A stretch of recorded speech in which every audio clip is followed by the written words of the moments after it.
Hi, everyone. It's Coaches Katie, And Ashley, and we are the C in Strive TLC. supporting the coaches who support our teachers. Thanks for joining us. We are beyond excited today to bring you a very special guest. Yes, we would like to welcome Debbie Hunsaker, CEO and founder of Strive TLC. Welcome, Debbie. Thank you. I'm very excited to be with both of you. Hi, Debbie. I'm going to go ahead and start off. Can you just share a little bit about your journey with us? What was first inspired you to go into education? Yeah, I always wanted to be a teacher. I set up a classroom under my parents' stairs and taught my younger cousins. They tease me to this day. That's why they're so successful. I'm not sure about that, but my mom still has some artifacts from that time period under her stairs. I know it sounds cliche, but I felt like it was a calling, something I was always meant to do. There was a short time in high school where I thought I wanted to be an orthodontist because I saw how much money they made, but that went away quickly. I was meant to be a teacher. That's awesome. Um, Debbie, so you went from teaching and then you moved to Strive. So what were some turning points that led you to that transition from education into consulting? Yeah, well, I loved being a teacher. And then I got my master's degree in literacy and curriculum with an emphasis in diversity. And a job came open at the Montana State Department, the Office of Public Instruction. And those jobs just don't come along very often. And it was focused on literacy. And my dear friend, Kathy Tiefenthaler, said, "This is your dream job. You got to go for it." And I did. And I was fortunate enough to get it. And I worked at the State Department for 18 years. And I loved it. I could have stayed there for the rest of my career, but really poor leadership came into the agency, and it took me on a different path, which resulted in consulting. And I've said this to, I think, both of you and many people in my life. Sometimes in life, something kind of crappy happens that takes you down a different path you wouldn't otherwise take. I'm so grateful for the time I had at the State Department and the people I worked with. They were phenomenal. And now we have Strive Consulting, and I absolutely love it. And the team we have is phenomenal. And the teachers, leaders, and coaches we support and are fortunate enough to partner with and learn from is a blessing. So that's kind of has been my journey so far. Yeah, I would agree with you on that. Sometimes we don't realize the path we are going to take. Things happen in our lives or excuse me, or our careers, and suddenly we take a new route. And thinking about your time at the state, um, when you left, did you have this vision for Strive? Where did that vision come from? How did you know how to turn your career into creating Strive? Yeah, I think it's evolved as I've gone, but I did know from the beginning that my experience in education, teaching, and then at the State Department, that I really wanted to create a firm that took care of teachers, leaders, and coaches. That's TLC, so they could really take care and focus on students. One of our mottos, of course, is we want to do this with teachers and not to teachers, and we've built systems around that. Really important that we support schools in creating data-driven systems that they can sustain, right? We're always talking about our goal is to work ourselves out of a job. And I know the systems we've created to improve reading, writing, and now math do that. I also was so blessed to learn from so many experts when I was at the State Department. So many people were able to come in and provide knowledge to us. And so I knew that research would always be at the forefront of what we do at Strive. But I also knew that sometimes research can be very detailed and complicated.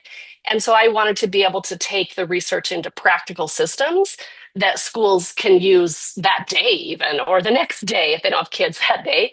I was just at a high school this Friday, and the principal came up to me after the professional learning session with teachers, and he said, "We love Strive resources because teachers can use them right away."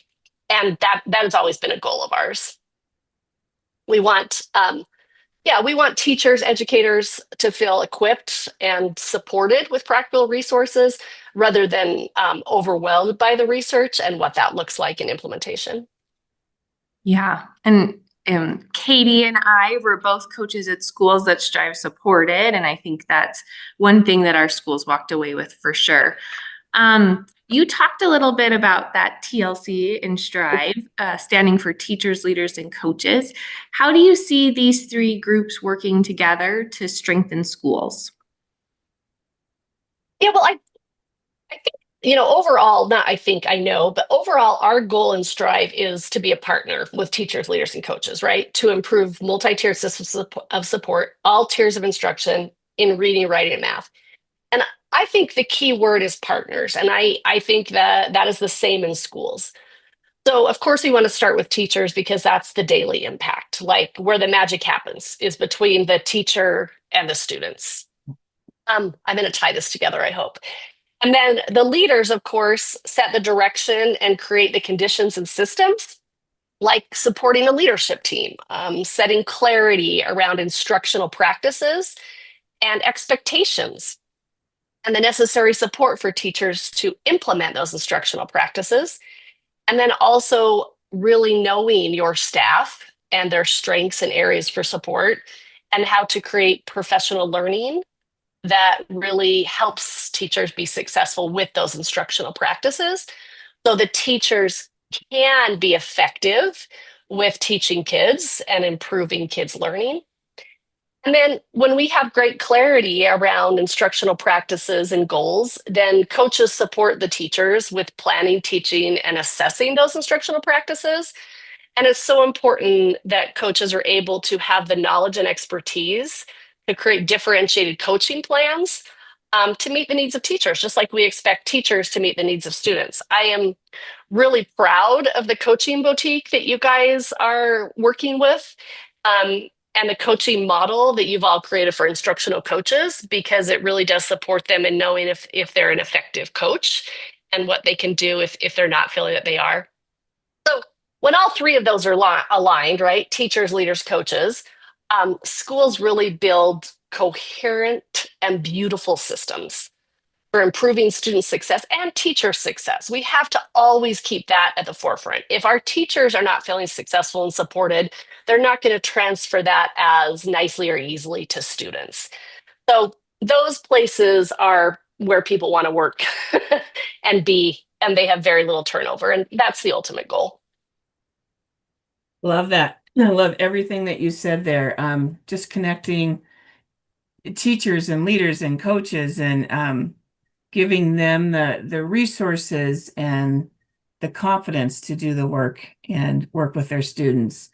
And so when we think of resources, what specifically does Strive give to teachers and leaders and coaches um, that helps them improve their craft? Well, we ground everything in improving all tiers of instruction in literacy and math, right? That is our goal. And so some examples include that, we have MTSS focused self-assessments and implementation plans for schools, so we can really go in and support a school with where they're at and help them move forward based on their strengths and areas for improvement. We do a lot of professional learning, on-site, virtual. As you two know, we've developed a lot of asynchronous courses that we're getting really great feedback about. And of course, our systems. I'm very proud of our systems for improving literacy, reading, writing, and math, and also our teams and our coaching stuff. Those are all systems for creating an effective coaching model, for creating effective leadership teams and teacher teams. I'm really proud of the team stuff we're developing that's free on our website for everyone. Um, and I love how our systems, meaning a book, a digital dashboard, an invitation to an ongoing community that provides additional value and resources.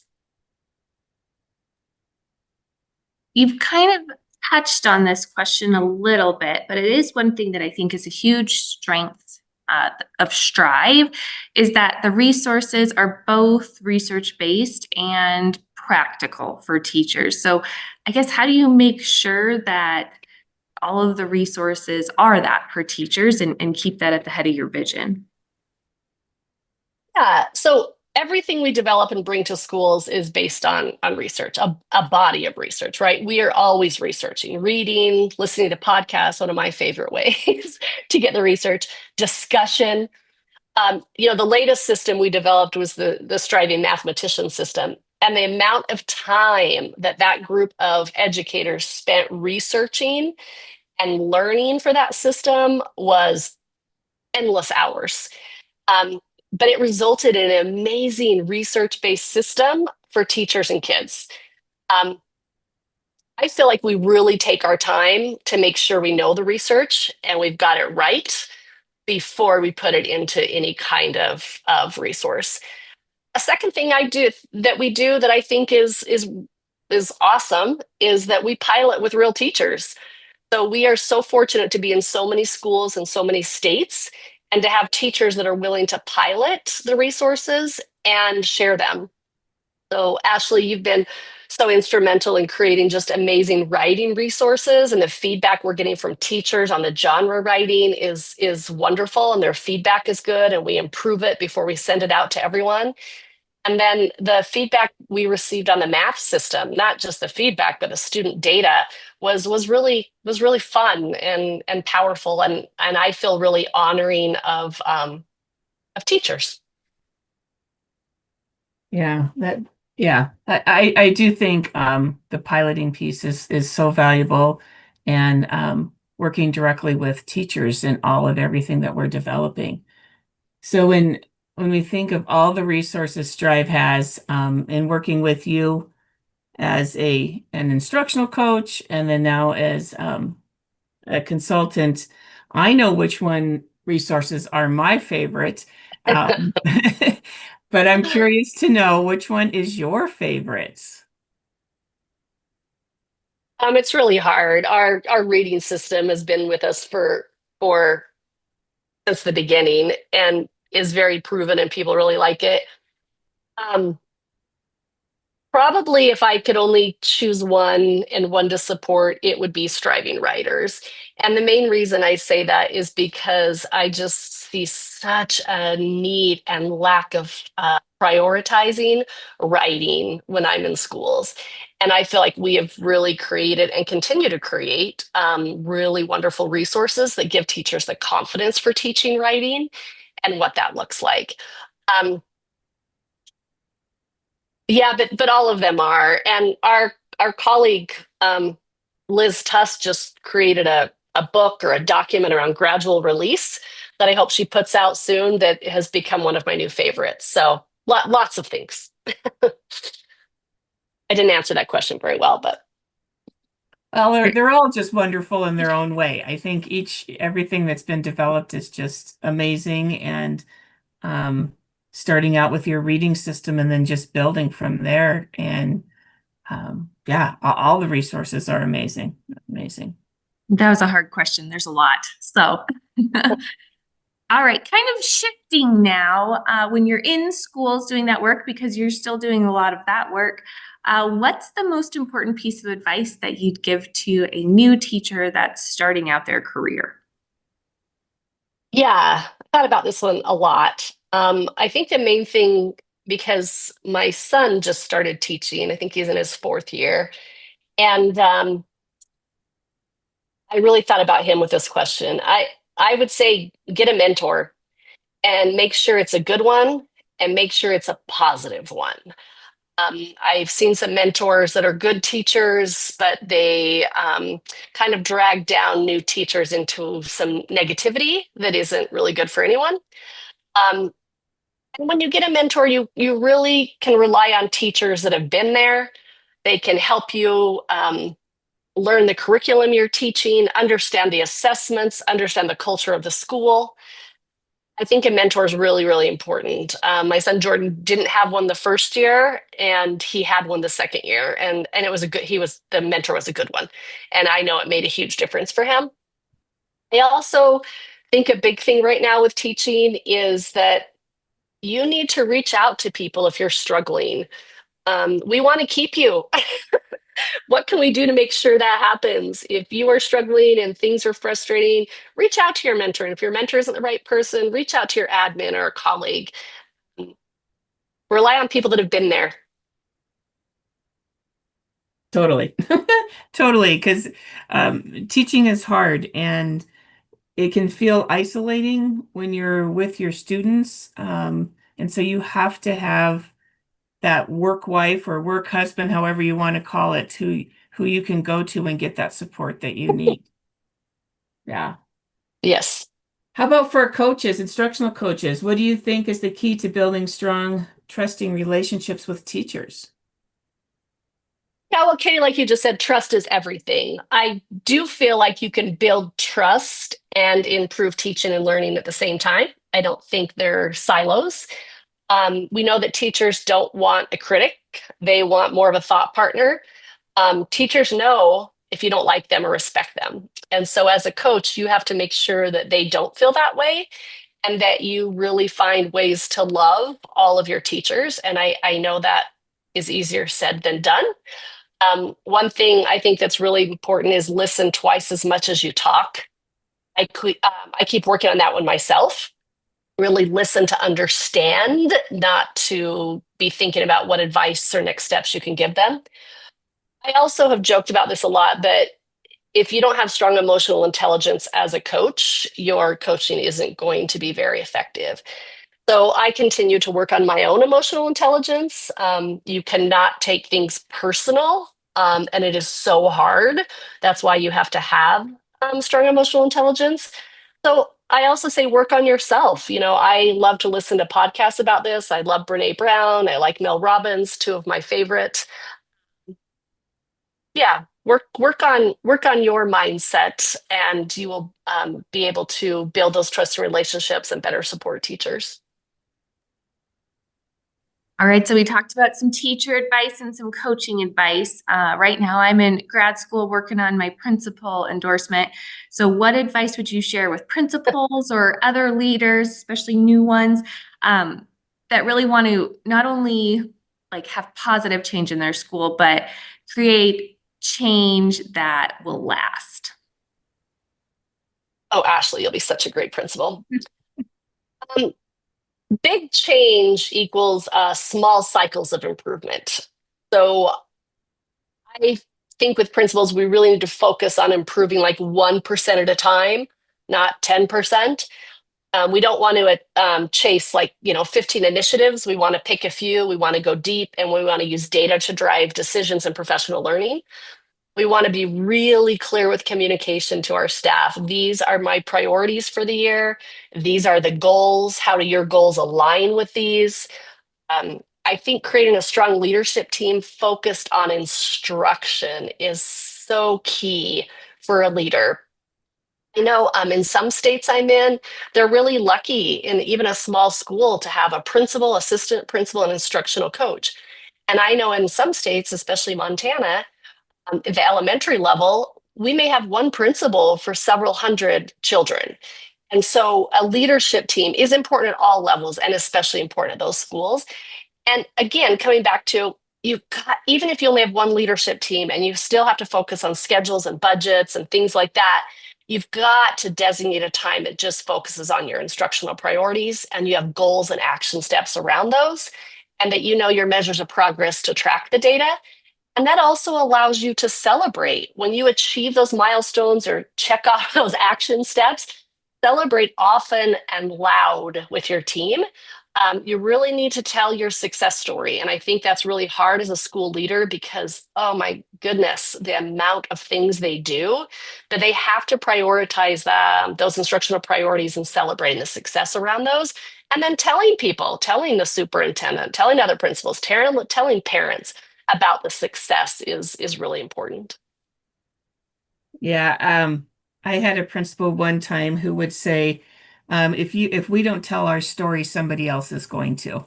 And it might not be the story we want told, right? So we have to celebrate and tell our story. And teachers and leaders, coaches all need to be doing that. So along your journey, Debbie, what's a lesson you've learned the hard way that shaped how you approach your work now? Well, kind of piggybacking on that success story thing, when I was at the State Department and we were implementing our literacy grants, we had external evaluators, and our data was good. The schools worked so hard, and they showed the closing of gaps with student subgroups. And I was so busy doing the work that probably didn't do a good enough job of sharing that story beyond the evaluations. So that's one. I have many. One that I continue to work on that I talked about earlier is being an active listener and not just listening to think about how I will respond. And this is so important with schools. It's so much better to listen, ask questions, even if I know the answer, not to come out and be like, hey, you need to do steps 1, 2, and 3. What do you think needs to happen? What do you think are the next steps? And when we can guide schools in that way, they come up with their own answers and solutions. Of course, it results in stronger buy-in, implementation, and outcomes, and that comes back to our goal of us trying to work ourselves out of a job with a school. Of that. I think all of us could work on the listening piece for sure. That's a good goal for everyone. So especially with technology, but in all areas, Debbie, when you're working with schools, what trends or shifts in education do you think that educators and leaders should really be paying attention to right now? Well, I was lucky enough to when I started working at the State Department in the early 2000s. I'm gonna date myself there. Um, really learning about what they called then scientifically based reading research and really understanding it. And I feel like as a state, we did a really good job in implementing that with the schools that participated in our grants. Um, I see that trend, of course, with the science of reading still happening. And I'm starting to see a little bit of a shift of really making sure that, yes, we understand the science and the research behind it, but we also understand our standards, which is part of the science, of course. Um, and I love that. I love that, yes, we have these evidence-based curriculums, which are so powerful. And we shouldn't just teach them page by page, which was different than what it was in the early 2000s, which I think is a wonderful, wonderful change. So teachers should understand their standards for each unit and what those look like and how we break those down. And then how you formally or use formative assessment, sorry, to assess those. I think teachers, we're doing a better job of teachers understanding the why behind what they're teaching and giving them the knowledge to make instructional decisions beyond just following a curriculum page by page, but understanding what are the most critical things to teach. Also relying on student data. I see that as a shift, that we're looking more at a body of evidence and multiple data points than just one data point. Um, and also, of course, AI is a big thing in education. I love AI. I think it's very exciting. But I also give it a lot of context when I use it. I use it as a partner in asking for help. And I see teachers doing that too, that they're bringing AI into their context to meet their needs and their kids' needs. So those are two, I think. So do you see where do you see AI going in the next 5 to 10 years, or any kind of professional learning? I'm curious as your thoughts on that. Well, one thing I love about AI is for the research piece. You can go in and give it a prompt and ask it to do the research for you, and it will pull in citations. So I think that's a real benefit to teachers. I see some really, I can't come up with their names right now, but some really great teacher-driven AI tools that I think are going to give teachers ideas in how to differentiate. Some of the curriculums that are out there are wonderful, but they're very workbook heavy. And so I see teachers using AI to come up with more engaging, fun activities for kids than filling in a workbook. And I think we'll continue to see that. I am excited for AI, especially at the high school level. I think we're going to see some really amazing resources that are going to help differentiate learning for kids, maybe set them on some of their own pathways within the context still of a class. I know I don't want to talk about my son too much, but I know that with AI, he has a couple of kids in one of his classes that are very, very high achieving. And he gave a pre-assessment and they knew all the content or could answer the questions. So he did use AI and some teacher pay teacher, which, there's a lot of really good things on teacher pay teacher. There is also some stuff that's crap. You have to be, a good consumer of that. But we have teachers creating really great things. And he found a self-study on that and then added some of his own things using AI to create a path for her with a self-study course. And according to him and his principals, she's more engaged with this than she ever has been with learning. So I see that as a huge help for teachers.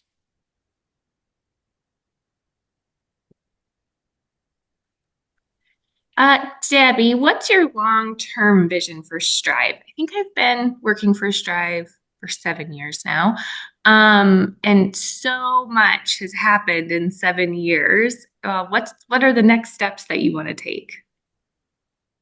Well, I want to stay the course with MTSS, literacy and math, and keep improving that. Keep improving our professional learning models. Some blended models with virtual sessions, on-site, asynchronous, just really based on the needs of teachers. I want to keep listening to schools and responding to their needs.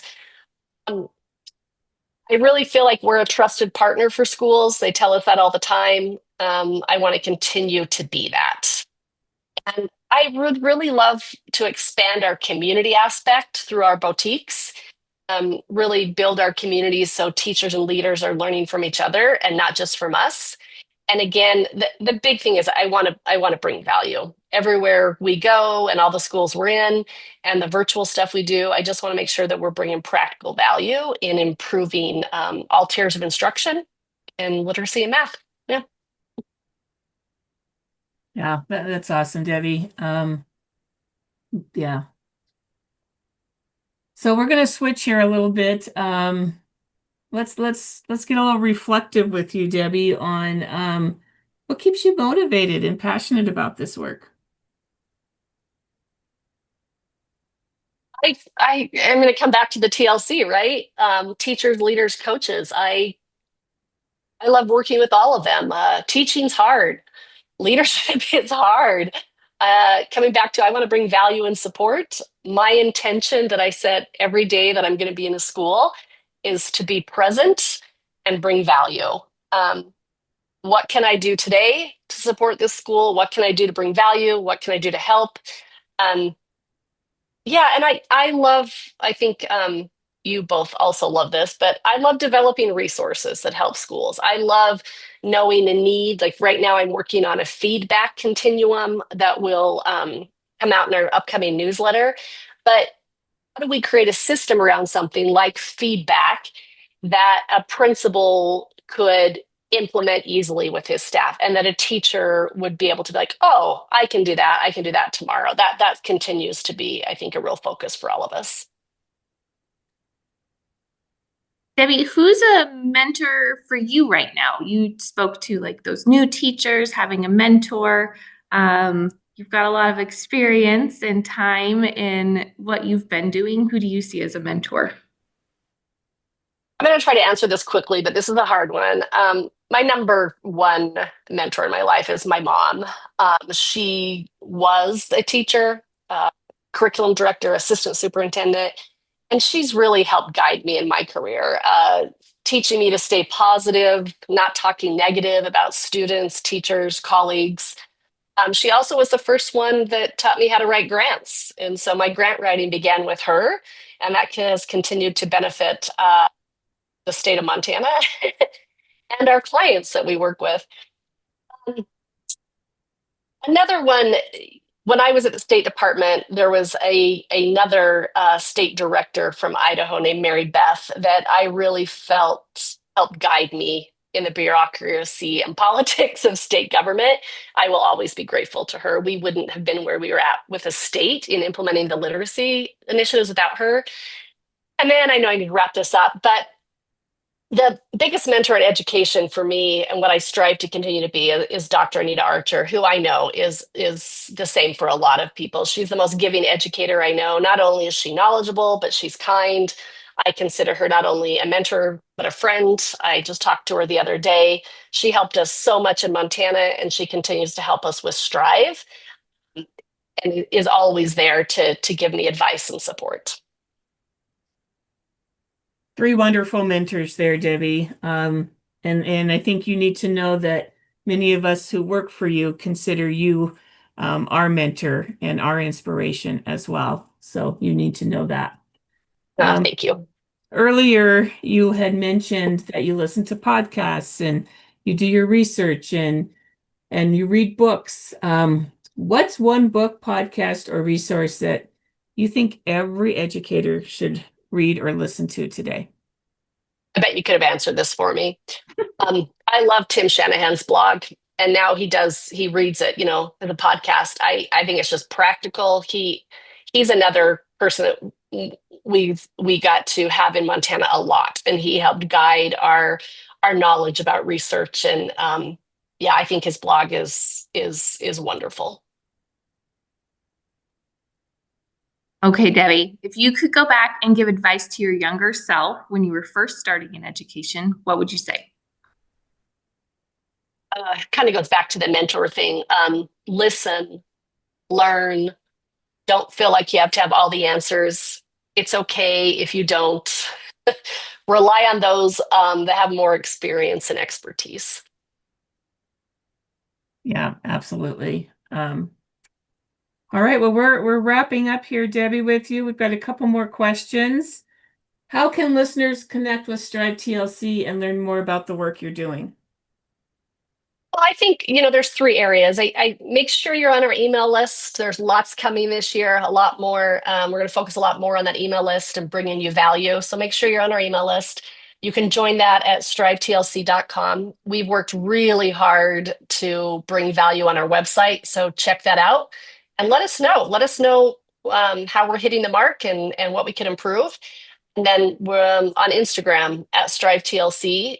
We again try to bring value there, keep you up to date on what we have to offer. And also we often have giveaways. Yeah, I think those are the main areas. Debbie, thanks so much for giving us your time this morning. This was great.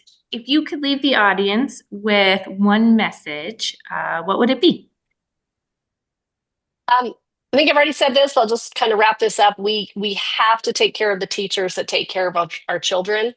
And when I mean teachers, I also mean leaders. We are losing teachers and leaders. Not as many people are coming into the profession. I read an article about behavior specialists, and they called it, I think, return intent, meaning that we should know before these people leave this position. And I think it's the same with teachers. We should know if they're struggling beforehand. We should know that we need to support them. We need to ask them. We need to ask them what we can do to support them to keep them in the profession. I think we could do a better job with that. So we keep the high quality teachers that we have, and that maybe we create schools where other people want to teach and lead. Absolutely. That's a great message, Debbie. We thank you so much for joining us today. I know both Ashley and I just love our work with you and love working in the schools and love supporting your vision with Strive TLC.